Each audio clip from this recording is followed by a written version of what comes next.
اللہ تبارک و تعالی کے فضل و کرم اور اس کے انعام و احسان سے اولاد کی تربیت کے حوالے سے ہماری گفتگو جاری ہے۔ گزشتہ جو گفتگو ہوئی وہ حضور آقا کریم صلی اللہ علیہ وآلہ وسلم کے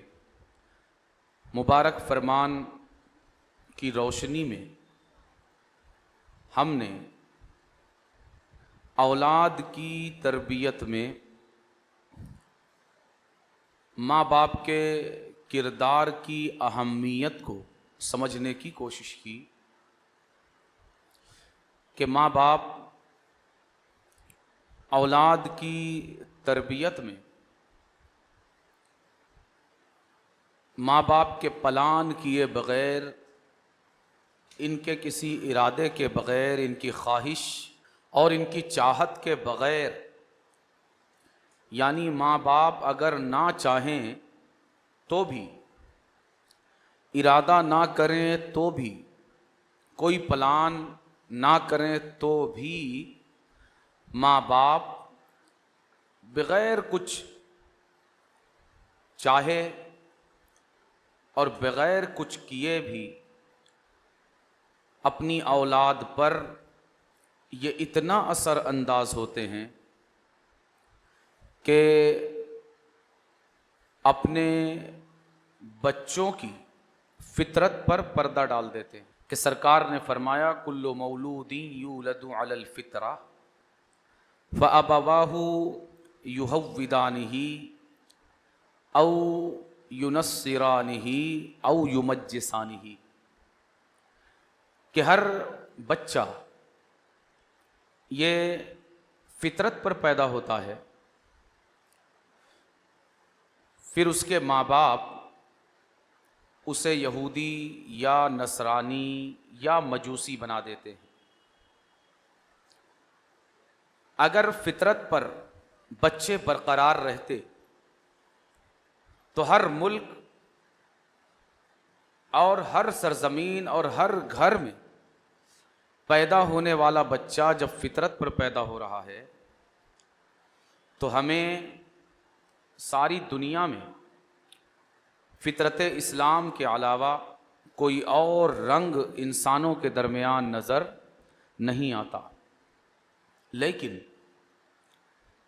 فطرت اسلام لے کر پیدا ہونے والے بچے جن ماں باپ کے گھر اور جن ماں باپ کی آغوش میں آنکھیں کھولتے ہیں وہ وہی رنگ اور وہی دھرم اور وہی مذہب اپنا لیتے ہیں جو ان کے ماں باپ کا مذہب ہوتا ہے۔ یہاں پر ایک غور طلب بات یہ ہے کہ ماں باپ اپنے بچوں کو فطرت سے ہٹانے کے لیے باضابطہ ان کے لیے اپنے مذہب کی تبلیغ کا کوئی انتظام اپنے گھروں میں نہیں کرتے کہ وہ باضابطہ کوئی ایسا مشن چلائیں یا ایسا نظام بنائیں اور بچے کو اپنی زبان سے کچھ ایسا سنائیں کہ یہ بچہ جو فطرت اسلام پر پیدا ہوا ہے اسے ہمیں یہودی بنانا ہے یا ہمیں عیسائی بنانا ہے یا ہمیں اسے مجوسی بنانا ہے یا ہمیں اسے کچھ اور بنانا ہے۔ ایسا کچھ بھی نہیں ہوتا۔ تو ہوتا کیا ہے؟ ہوتا یہ ہے کہ ماں باپ اپنے طور پر اپنے مذہب کو فالو کرتے ہیں، اپنے مذہب کی عبادتوں کو انجام دیتے ہیں، اپنے مذہب کے مطابق اپنی زندگی کو گزارتے ہیں، اور نتیجہ یہ ہوتا ہے کہ بچہ بغیر کسی تبلیغ کے، بغیر کسی دعوت کے، کہ باضابطہ اسے یہودیت کی طرف بلایا جائے یا نصرانیت کی طرف بلایا جائے یا مجوسیت کی طرف بلایا جائے یا کسی اور دھرم کی طرف بلایا جائے، بغیر بلائے بچہ ماں باپ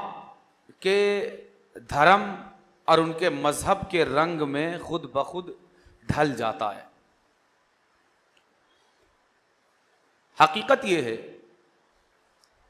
کہ اس وقت دنیا بھر میں جو 99% پلس یعنی 99% سے زیادہ جو مختلف مذاہب کے ماننے والے انسان ہیں، مرد اور عورت، موجودہ وقت میں وہ باضابطہ کسی کی دعوت اور تبلیغ کے نتیجے میں انہوں نے اس دھرم کو نہیں اپنایا ہے جس دھرم کے وہ ماننے والے ہیں، بلکہ انہوں نے وہ دھرم اپنے گھر کے ماحول کو دیکھ کر اور خاص کر اپنے ماں باپ کے طور طریقوں کو دیکھ کر ہی اسے اپنایا ہے اور اسے سیکھا ہے۔ یعنی ہم یوں کہہ سکتے ہیں کہ موجودہ وقت میں ہر دھرم کے لیے سب سے بڑا مبلغ اور اس دھرم کی سب سے بڑی دعوت دینے والی جو چیز ہے وہ ہے اس گھر میں موجود ماں باپ کا کردار جس گھر میں اس بچے اور اس بچی کی پیدائش ہوئی ہے۔ کہ زیادہ تر یعنی 99% سے زیادہ لوگ اس دنیا میں جس مذہب اور جس دھرم کو بھی مان رہے ہیں وہ باضابطہ اس دھرم کے کسی مبلغ یا اس دھرم کے کسی دعوت دینے والے کی دعوت کے نتیجے میں اس دھرم اور اس مذہب کو نہیں مان رہے، بلکہ ماں کی آغوش میں انہوں نے ماں کے اندر جس دھرم کا رنگ محسوس کیا ہے، باپ کے اندر انہوں نے جس دھرم کا رنگ فیل کیا ہے، اسی رنگ کو اور اسی دھرم کو انہوں نے اپنا لیا ہے، اور ماں باپ کو دیکھ دیکھ کر ہی دھرم کو اپنانے والوں کی تعداد اس وقت روئے زمین پر 99% سے زیادہ ہے۔ اب یہاں پر یہ دیکھیے کہ ماں باپ زبان کھولے بغیر اپنی اولاد پر کس قدر اثر انداز ہوتے ہیں، کہ ان ماں باپ نے کوئی تبلیغ نہیں کی، کوئی دعوت نہیں دی، بس یہ اپنے آپ میں اپنے مذہب کو فالو کر رہے ہیں۔ یہودی ہیں تو یہودیت کے مطابق اس کو فالو کر رہے ہیں، عیسائی اور نصرانی ہیں تو اس کے مطابق اپنی زندگی کو گزار رہے ہیں، اور اگر مجوسی ہیں تو اس کے مطابق، یا کسی اور دھرم کے ماننے والے ہیں تو اس کے مطابق۔ زبان سے بچے کو کچھ نہیں بول رہے کہ بیٹا تم یہودی ہو جاؤ، یا تم عیسائی ہو جاؤ، یا تم نصرانی ہو جاؤ، یا تم مجوسی ہو جاؤ، نہیں، زبان ہلانے کا کام ہی نہیں۔ زبان ہلائے بغیر بچہ اپنی فطرت پر پردہ ڈال کر، اسے چھپا کر، ماں باپ کو جیسا کرتا ہوا اور جس مذہب اور دھرم کو فالو کرتا ہوا دیکھ رہا ہے، اس دھرم اور اس مذہب کو فالو کر رہا ہے۔ یعنی اس سے پہلے ہم نے جس حقیقت کو آپ کے سامنے رکھنے کی کوشش کی ہے، وہ حقیقت ساری دنیا ہمیں چیخ چیخ کر بیان کر رہی ہے کہ بچہ سننے سے زیادہ دیکھنے سے سیکھتا ہے۔ اب یہاں پر یہ دیکھیے کہ اگر بچہ دیکھ دیکھ کر، کچھ کہے بغیر، کچھ سنے بغیر، اگر بچے کا دھرم بدل جاتا ہے، اس کا مذہب بدل جاتا ہے، تو دھرم بدلنا مطلب اس کا عقیدہ بدلنا، عقیدہ بدلنا مطلب انسان جن باتوں کو بھی اپنی زندگی میں مانتا ہے اس کی مانی ہوئی ساری چیزوں میں سب سے زیادہ مضبوط، سب سے زیادہ پکی، سب سے زیادہ اٹوٹ اور سب سے زیادہ ناقابل شکست جو چیز ہوتی ہے ہماری زندگی میں وہ ہمارا عقیدہ ہے۔ کیا ہے؟ ہمارا عقیدہ، کہ سب کچھ بدل جاتا ہے مگر عقیدہ یہ نہیں بدلتا، اور اگر کسی بنیاد پر کسی کا عقیدہ بدلتا بھی ہے تو یہ وہ آخری چیز ہوتی ہے کہ جس کے بعد انسان کے پاس بدلنے کے لیے کچھ اور نہیں بچتا۔ آپ دیکھیے کہ ایک مسلمان ہے مثال کے طور پر، وہ کبھی مسجد نہیں جاتا، وہ نماز نہیں پڑھتا، روزے نہیں رکھتا، حج نہیں کرتا، زکوٰۃ نہیں دیتا، عبادتیں نہیں کرتا، لیکن اس قدر بد عملی اور بے عملی کا شکار ہونے کے باوجود، دین سے اتنی دوری کے باوجود، نماز کی پابندی نہ کرنے کے باوجود، روزے نہ رکھنے کے باوجود، فرائض اور واجبات کو چھوڑنے کے باوجود عمل میں اتنا کمزور ہے، لیکن اسی بے عمل مسلمان سے اگر آپ اس کے عقیدے کے بارے میں پتہ کریں گے کہ تو اللہ کو ایک مانتا ہے یا ایک سے زیادہ، اس کا جواب کیا ہوگا؟ وہ اپنے عمل میں تو بہت کمزور ہوگا، ہو سکتا ہے شرابی ہو سکتا ہے جواری ہو سکتا ہے کہ اس کے اندر اور طرح کی برائیاں موجود ہوں، مگر اس کے باوجود اس کے عقیدے کی پختگی میں کوئی فرق نہیں ہوتا۔ اللہ کو ایک مانتا ہے، حضور آقا کریم کو اللہ کا آخری نبی اور آخری رسول مانتا ہے، اسی طرح تمام ضروریات دینیا کا اقراری ہے، انہیں مانتا ہے، تسلیم کرتا ہے۔ یعنی دیکھیے کہ وہ نماز کی پابندی نہیں کر رہا ہے، نماز سے دور ہے، روزے سے دور ہے، نیکیوں سے دور ہے، اچھائیوں سے دور ہے، برائیوں کے قریب ہے، بد عملیوں کے قریب ہے، رب کو ناراض کرنے والا ہر کام کر رہا ہے، یعنی اس کا عمل بدل گیا،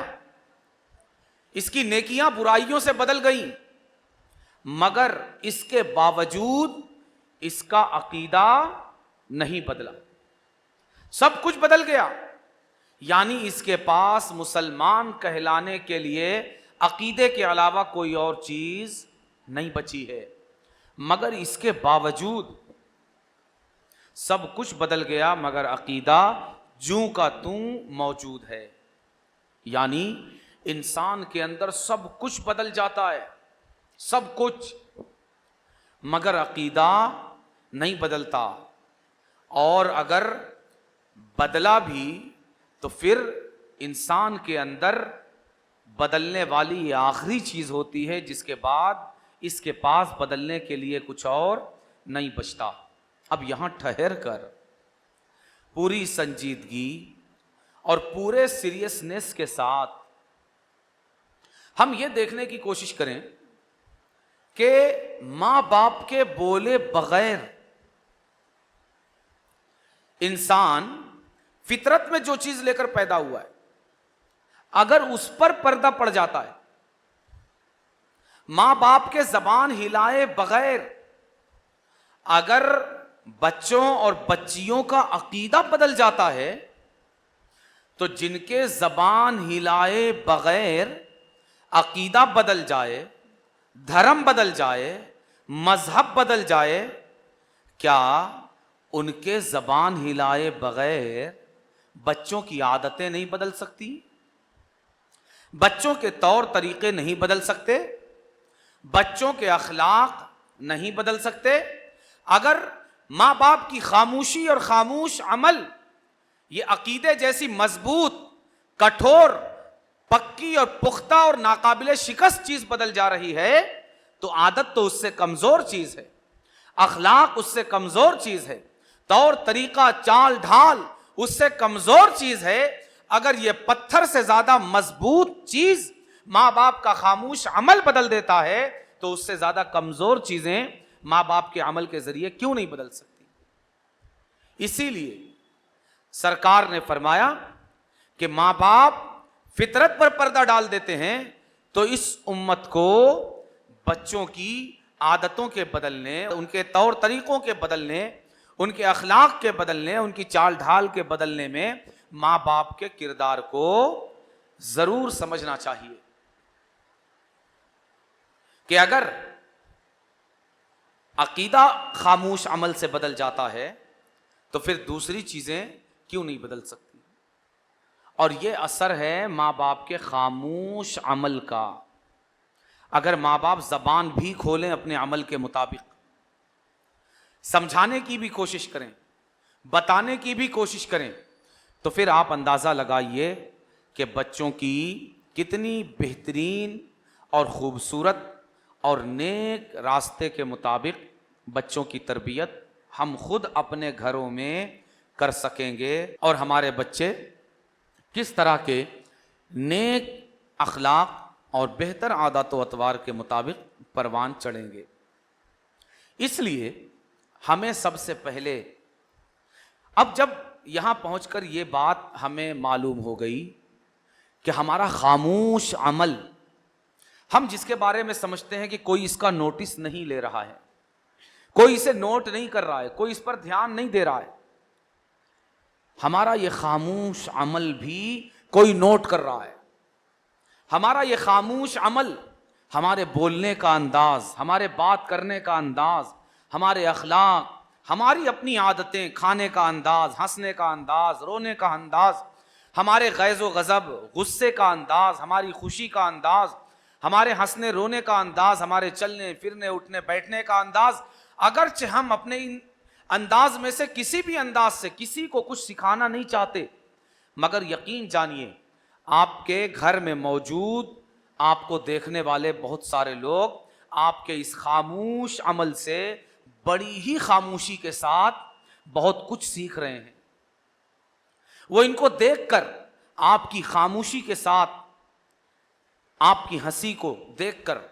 بڑی خاموشی کے ساتھ وہ ہنسنا سیکھ رہے ہیں، آپ کے رونے کو دیکھ کر بڑی خاموشی کے ساتھ وہ رونا سیکھ رہے ہیں، آپ کے کھانے پینے کے انداز کو دیکھ کر بڑی خاموشی کے ساتھ وہ کھانا پینا سیکھ رہے ہیں، آپ کے چلنے پھرنے کا انداز دیکھ کر وہ چلنا پھرنا سیکھ رہے ہیں، آپ کے بات کرنے کے انداز کو دیکھ کر وہ بات کرنا سیکھ رہے ہیں، آپ کے پہننے اوڑھنے کے انداز کو دیکھ کر وہ پہننا اوڑھنا سیکھ رہے ہیں، آپ کے سونے جاگنے کے انداز کو دیکھ کر وہ سونا جاگنا سیکھ رہے ہیں۔ آپ نہیں سکھانا چاہتے انہیں، آپ نہیں چاہتے کہ وہ آپ جیسا بولیں، مگر پھر بھی آپ کے چاہے بغیر وہ آپ کے جیسا بولنے کی کوشش کر رہے ہیں۔ آپ نہیں چاہتے کہ یہ میرے جیسا کھائیں، میں جس طرح کھاتا یا کھاتی ہوں اس طرح یہ کھائیں، مگر آپ کے چاہے بغیر وہ اسی طرح کھانا چاہتے ہیں، اسی طرح کھانا سیکھ رہے ہیں۔ آپ نہیں چاہتے کہ آپ جس طرح پہنے وہ اسی طرح پہنے، مگر آپ کے چاہے بغیر وہ اسی طرح پہننے کی کوشش کر رہے ہیں۔ الغرض اگر آپ اپنے کسی عمل کو برا سمجھتے بھی ہیں اور آپ کی سوچ یہ ہے کہ میری یہ برائی میرے بچوں میں نہ آئے، لیکن اس کے باوجود ہمارے گھر میں موجود یہ نرم و نازک ناشگفتہ کلیاں بڑی ہی خاموشی کے ساتھ ہمارے طور طریقوں میں ڈھل کر کھلنا چاہتی ہیں اور کھل رہی ہیں، یہ ہماری خوشبو لے کر بڑھ رہی ہیں، یہ ہمارا رنگ لے کر آگے بڑھ رہی ہیں، یہ ہمارا انداز اور ہمارا طور طریقہ لے کر آگے بڑھ رہی ہیں۔ تو ہم اندازہ لگائیں کہ اگر ہماری خاموشی اس قدر ان پر اثر انداز ہوتی ہے تو پھر ہماری زبان کا بول بھی اگر اس عمل کے ساتھ شامل ہو جائے اور نتھی ہو جائے تو پھر ہم کس قدر اپنی اولاد پر مؤثر ہو سکتے ہیں۔ اسی لیے ہمیں اپنی عادتوں اور اپنے طور طریقوں کے حوالے سے بہت زیادہ حساس ہونے کی ضرورت ہے۔ اسی لیے میں نے عرض کیا تھا کہ اس سے پہلے کہ ہم باضابطہ اپنے بچوں کی تربیت کس طرح کی جائے، ہم یہ سیکھنے کا عمل شروع کریں اسٹیپ بائی اسٹیپ، اس سے پہلے ہمیں اپنے طور طریقوں کے تعلق سے غور کرنا یہ ضروری ہے، تاکہ ہم اپنے رویوں کی اصلاح کر کے ہم اپنے آپ میں اس پوزیشن پر آ جائیں کہ جہاں ہماری اپنی ذات سے ہمارے بچوں کے رویوں میں کوئی نقصان پیدا نہ ہو، ہمارے اپنے رویوں سے ہمارے بچوں پر کوئی غلط اثر پیدا نہ ہو، ہمارے اپنے رویوں سے بچوں کے اندر کوئی برا طور طریقہ پیدا نہ ہو۔ اور اسی ضمن میں چند باتیں اور چند گزارشات ہم آپ سے کرنا چاہتے ہیں جو انتہائی ضروری اور انتہائی اہم ہیں، کہ جب ہمارا خاموش عمل اتنا اہم ہے تو پھر ہمیں اپنے رویوں اور اپنے عمل کی درستگی پر دھیان دینا چاہیے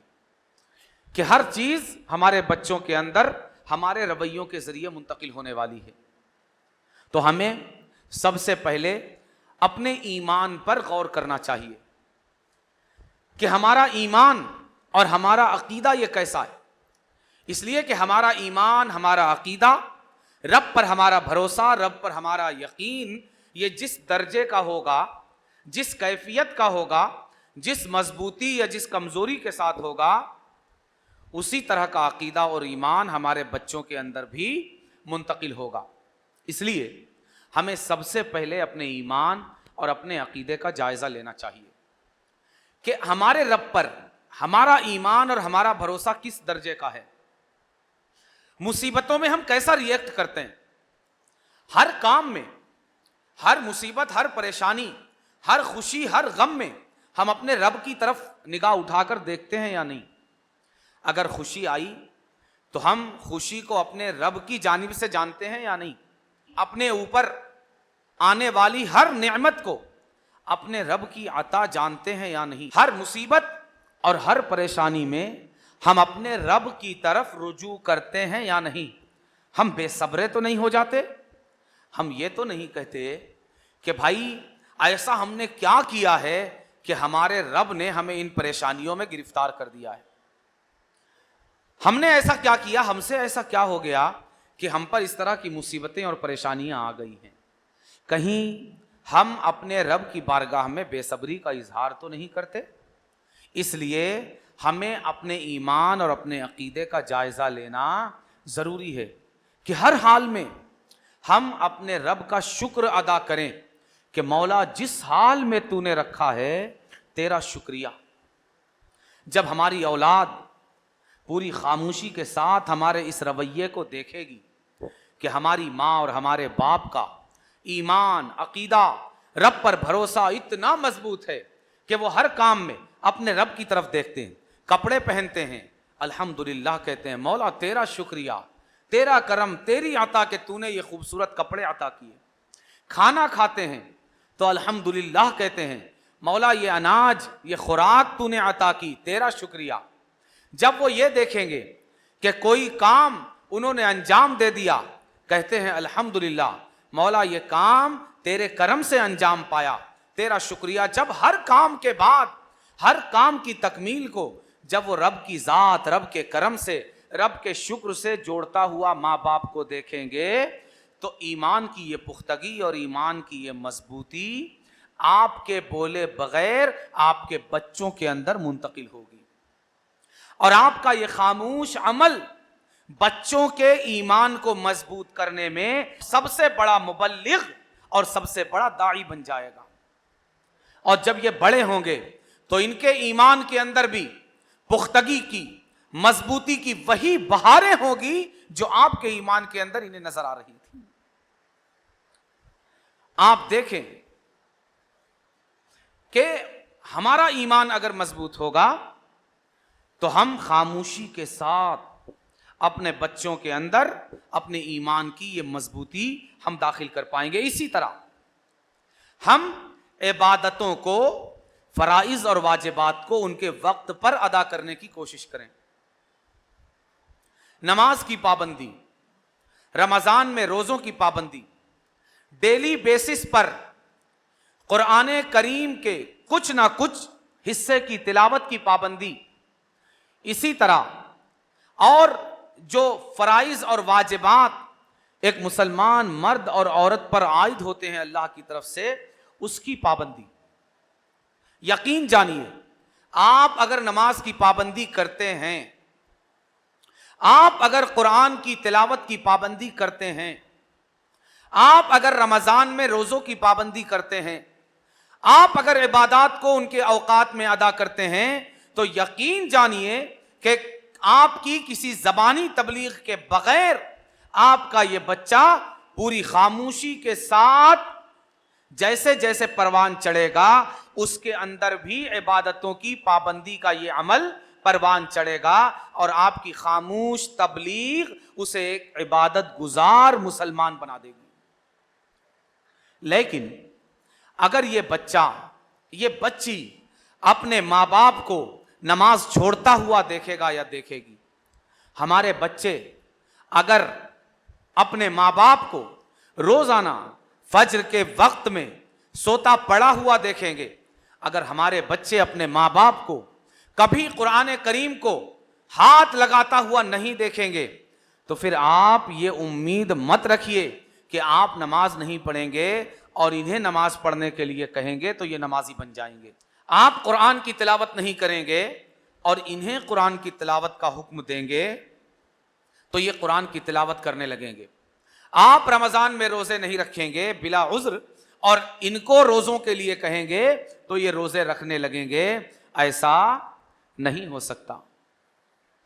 ہمیں کر کے دکھانا ہوگا. اسی طرح ہمیں ہر حال میں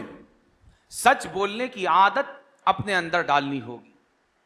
اگر ہم سچ بولیں گے، اگر ہم اپنی کاموں میں، اپنے معاملات میں